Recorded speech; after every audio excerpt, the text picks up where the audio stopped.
All right, content connoisseurs, we're back with something a little different on the hardware side. So I've been wanting to retrace some footsteps, nostalgia-wise, of video gaming from the 90s, and that would involve going back to something that's a little bit like the Super Nintendo, and I'm not about to pay premium top dollar for one of those systems nowadays, only to question whether it works or not. So this is something I found that apparently plays both Super NES and Super Famicom games, and I think there's been probably multiple things that have tried that, but the good thing is it does support the original cartridges, so really, as long as you got the hardware working and if you have the games, then you can actually give it a go. And there's a couple extra features which would be helpful for the modern day as well, which I'll get to. So this is going to be something totally new that I've not worked with in ever. So it's called the, to be specific, it's the make sure I get that right, the SupaRetron HD. Of course, they're calling it the Premium Retro Gaming Console. There's also other models that play both Nintendo and Super Nintendo, but for my purposes, I only needed the Super Nintendo, and not to mention the alternate model. Hey, it's got the Enforcer colors, so how could I pass that up? So now it's just a matter of looking for where the opening on the bag is here, and we'll get things going.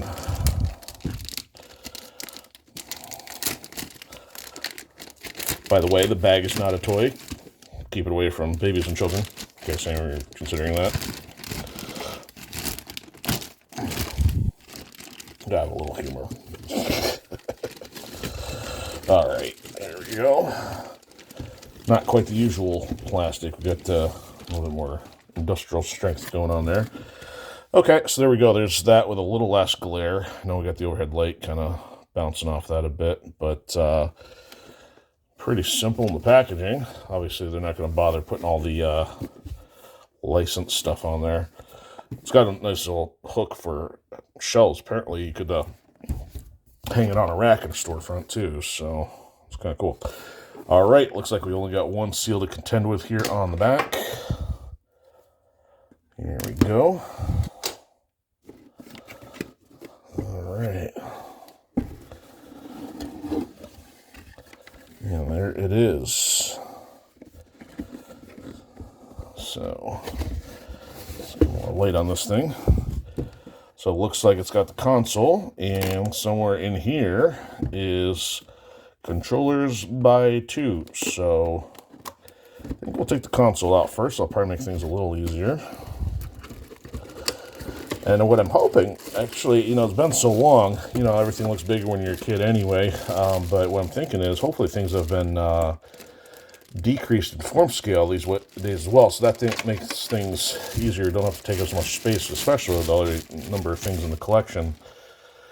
So there we go. There's the base unit, and they kept the style similar in terms of mostly it just you had just your power button, your reset, and your eject, so nothing fancy there. Now, what I don't know is whether it works on it with original controllers or not.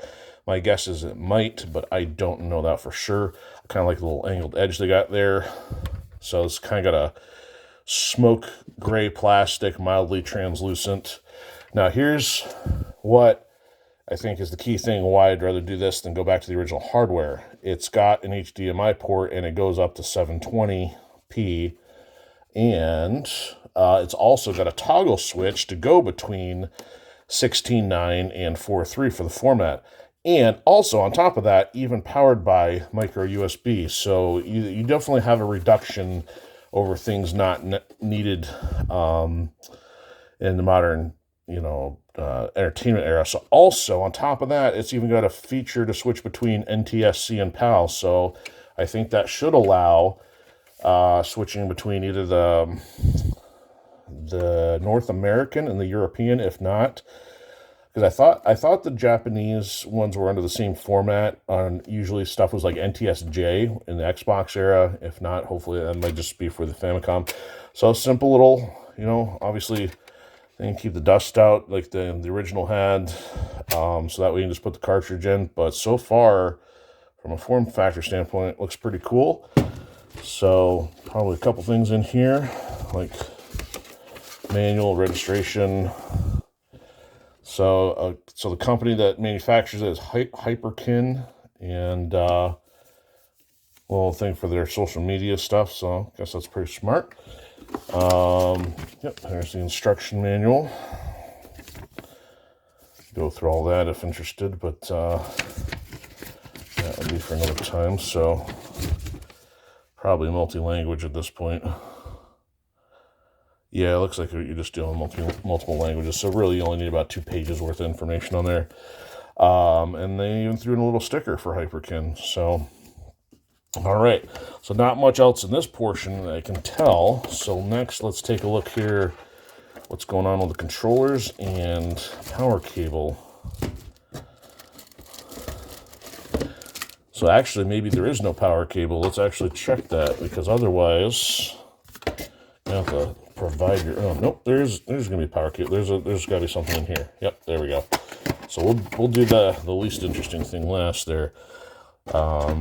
So let's take a look at one of the controllers. So one of my concerns was going to be the controller length, but actually, I'd say that's about right. That looks like that would cover, if not at least the basic length from the original Super Nintendo. You could get it to the TV, to your couch almost, as long as you didn't have too big of a living room back in the day.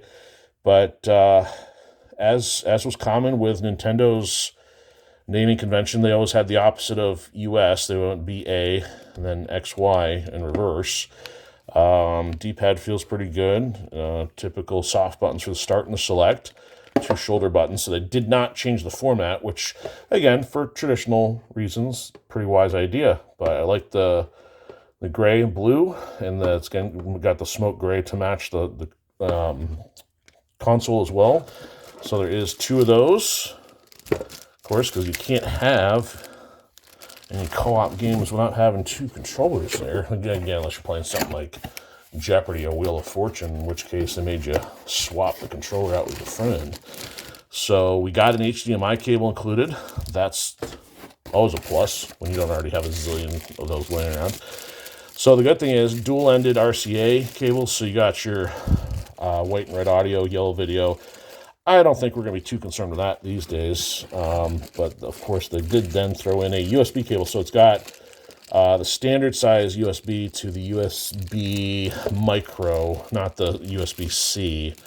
I'm sorry, I think micro, not many, but anyway, you know, the one prior to USB-C on the opposite end there. So looks like they got everything covered that you need for cables.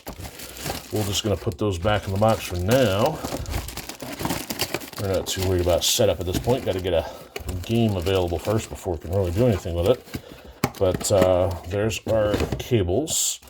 We will set one of the controllers back, and then see if we can replicate this reverse experience here. And do that. There we go. So there is... Let me get you everything in the picture there. All right, so there is the SupaRetron HD, modern era HD method for hopefully playing Super Nintendo, and if so inclined, Super Famicom games. So let's put that right there. So there you have it. So thanks for watching, enjoy, and we'll see you later.